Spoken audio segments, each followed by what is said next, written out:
let's go to this interesting or controversial subject: gays, lesbians, and transgender.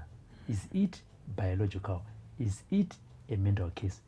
Zvinofamba sei kuti murume anorara nemurume, mukadzi agorara nemukadzi, murume agozvarwa agosvika paextent yekuti aiwa ndakuda kuchinja kuita mukadzi, kana kuti mukadzi anogona kukura agosvika paextent yekuti aiwa ndada kuita murume? Muno muZimbabwe zvavemo, zvave common. Kudhara taimbozviona chete painternet. Dr. Munatsi, gays and lesbians and transgender, is it a mental issue or it is something which is biological? Robert, you know, panyaya iyoyi, in terms of medical science, I think vanhu vari kuita back and forth in terms of actually being clear about whether it's a biological thing and munhu anozvarwa akadaro, or it's a psychological thing in that pane zvakaitika kune munhu mumakudzirwa akaita that then led to somebody feeling like inini I am a particular way and I align, you know, in a particular way and in a particular to a particular kind of gender, or I represent myself in a particular way. So the science is still out in terms of trying to actually understand and figure it out, because there are some that are saying there is a gay gene and that we actually need to find that gay gene so that we can be able to explain kuti aiwa munhu anotonge azvarwa akadaro and gene racho rinenge ragara riripo, and therefore somebody then can't help themselves when something like that sort of starts happening and they start recognizing it in themselves kuti I'm attracted to other women or I'm attracted to other men.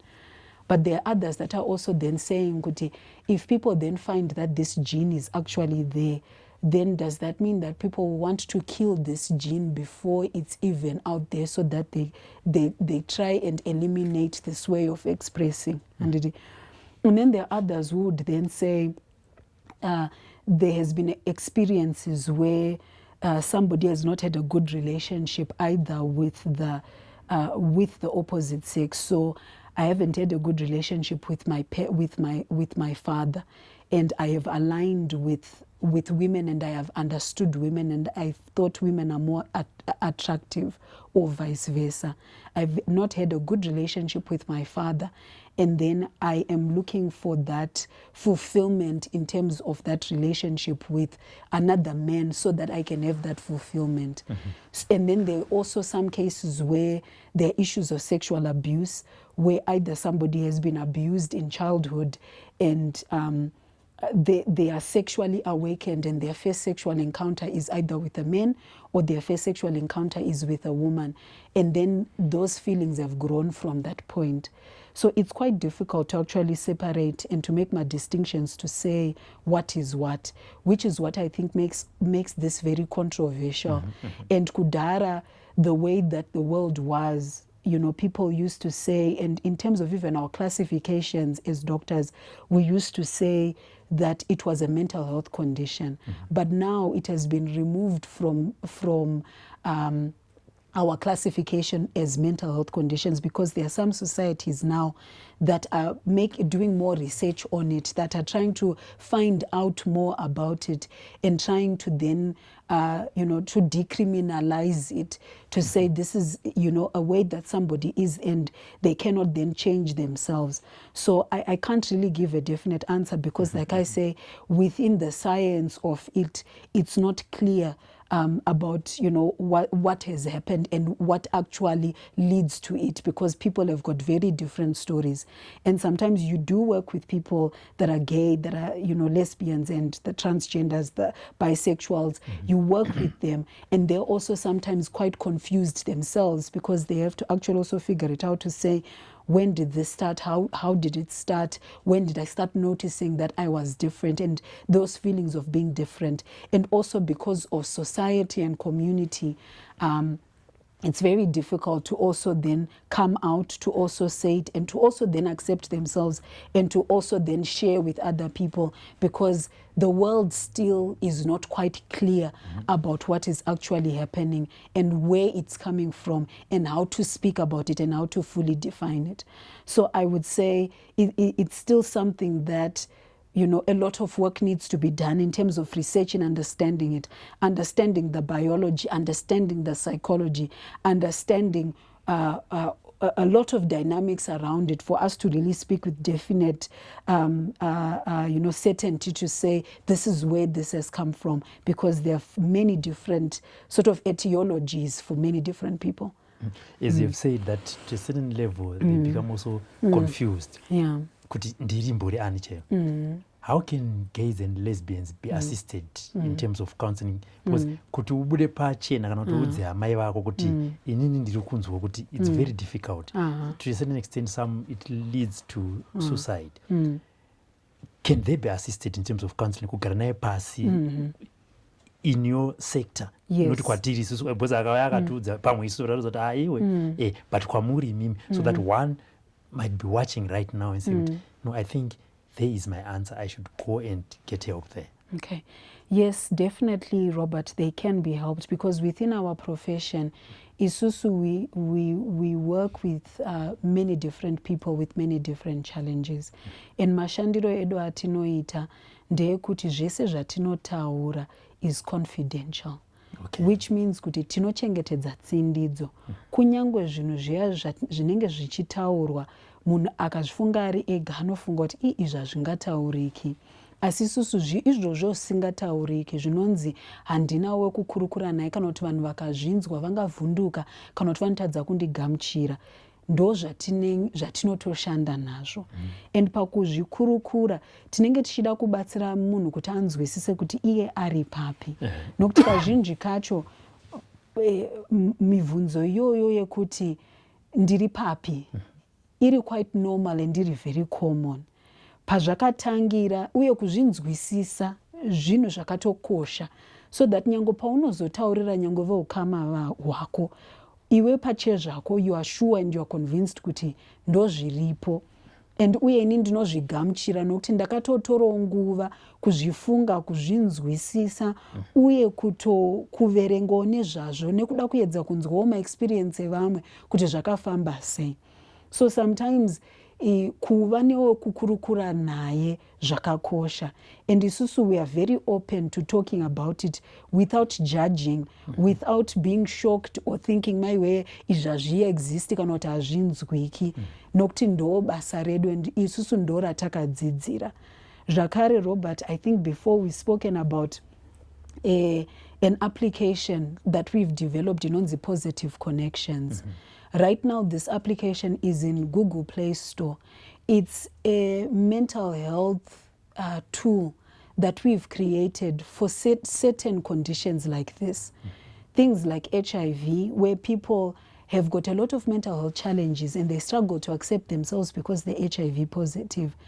And they sometimes feel that I can't come out in the open and I can't share with people because ndichanyombwa kana kuti ndichasekwa kana kuti vanhu vachafunga kuti zvandiri kutaura izvi zvinonyadzisa.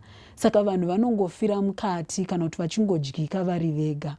The same thing happens to a lot of people that might be thinking they are gay, or that could be gay, or that could be lesbian, transgender, bisexual.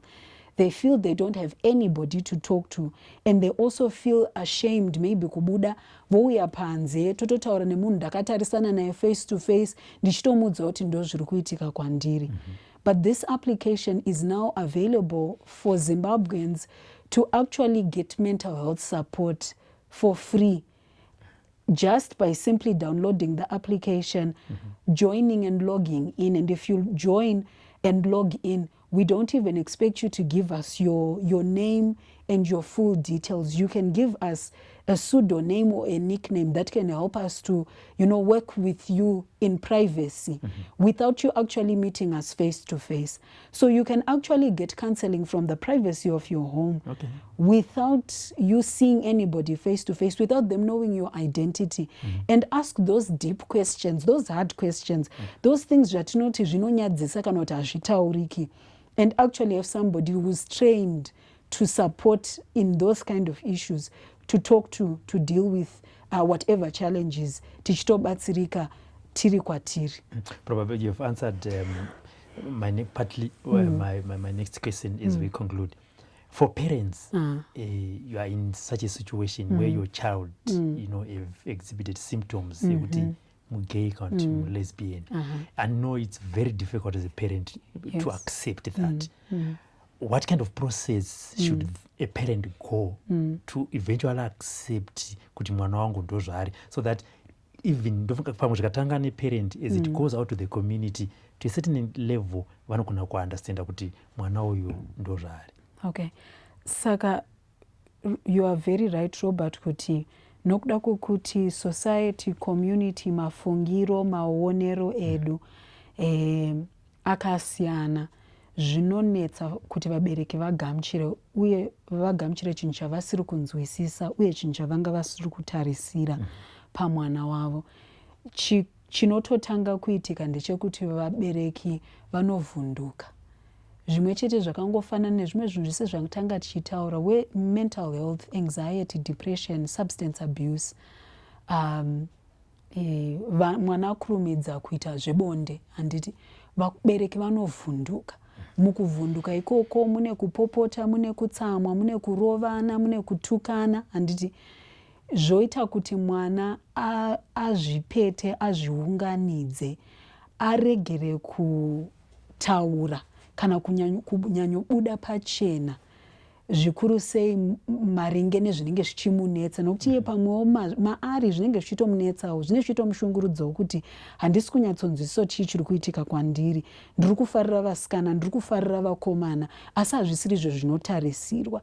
Saka chakakosha kuvabereki ndechekuti tizvidzore mukuvhunduka imomo, titotangawo nesu kutsvaga rubatsiro kumakansela kana kumapsychologist akaita sesu, kuti mwana wangu ndo zvaataura, mwana wangu ndo zvaafunga.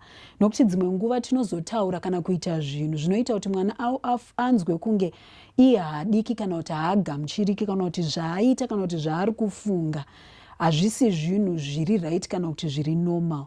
Of which chinozoitika ndechekuti zvatataura zviye kuti mwana anogona kana kuzozviuraya kana kuti anozopedza nguva yese kana kuti akahwanda oita kunge asisa chazvifungi kana kuti asisa chazviiti, iye achiramba achidini achizviita. Pari zvino ndiri kuona vakawanda vechidiki, maadolescents atachitaura nezvavo iwaya, kuti vari kuexperimenta a lot of times with being bisexual. Saka it's a possibility kuti I can like girls, and it's also a possibility kuti I can like boys as well.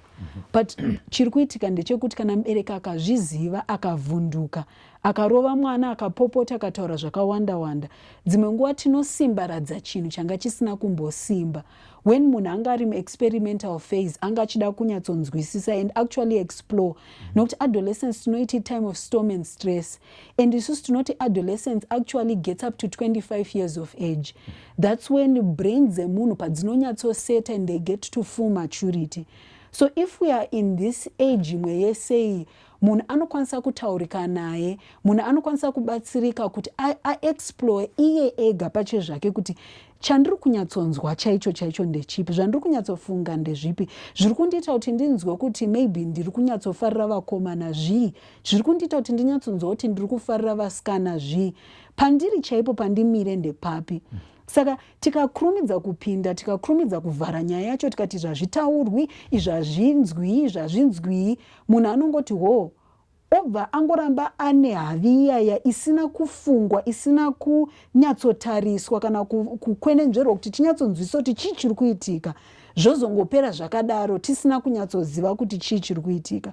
Saka chakakosha kusatsamwa, kusapopota, kusataura zvinhu zvatinozoregreta kana kuti zvinhu zvinozosimbaradza chinhu chatisiri kuda, chatisiri kunzwisisa, pamwe chatisiri kuda kuti chisimbe. But kuuya tokurukura, tonzwisisana, vana voenda through process yekunzwisisa kuti ininiwo ndiri kunyatsonzwa sei, kusvika iye anyatsosimba kuti aiwa inini ndo zvandirizvo. Vaberekiwo vanzwisisa kuti chii, uye vazotoona kuti ndataura naye, takurukura, zvese zvataita izvi, ndofunga pamwe ndo zvaari. Dzimwe nguva zvakare, some cases dzatinoona ndedzekuti ma-secondary sex characteristics aya anogona kusanyatsobuda kana kudhevhelopa semudhevheloper watinoexpecta. So zvokuti mumwe mukati musikana kunze mukomana, kana kuti kunze musikana asi mukati mukomana. Zvoitika kuti mwana apa point yekuti vabereki vaigona kunge vakaita decision ari mudiki kuti musikana, asi zviri kuitika mukati mukomana. Zvimwe zvatinozotarisira mazamu, mahips, chii zvorega kudhevhelopa. Mwana achingogara achingofila kuti inini there is something different about me. Vanhu vari kunditi ndiri musikana but I don't feel like ndiri musikana. Vanhu vari kunditi ndiri mukomana but I don't feel like ndiri mukomana. So we have so many of these different situations, Robert. But zvese zvichibata mental health kuti kana ndikati ndandiri kuzikanwa semusikana all this time but inini ndinoto-identify semukomana, zvochiitwa sei? Vabereki vangu vapedza upenyu hwese vachiti ndiri mukomana asi inini ndichifila kuti ndiri musikana, zvochiitwa sei? So there are all of these things zvinenge zvichiitika, asi vanhu kazhinji vanenge vachiti inyaya yedu, hatifaniri kufukura hapwa pane vanhu kana kuti pavatorwa vanhu voziva zviri mumba medu, nokuti hanzi chakafukidza dzimba matenga ka.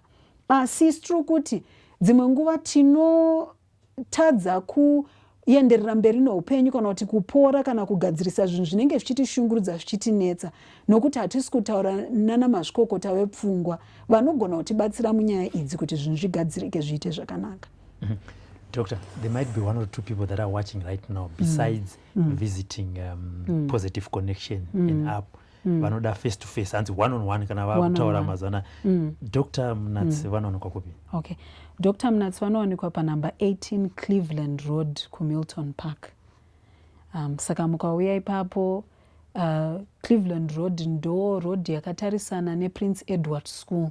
I think that's an easier landmark for people to find Cleveland Road. Saka vanhu vakauya ipapo vanokwanisa kutiona uye tinokwanisa kusangana.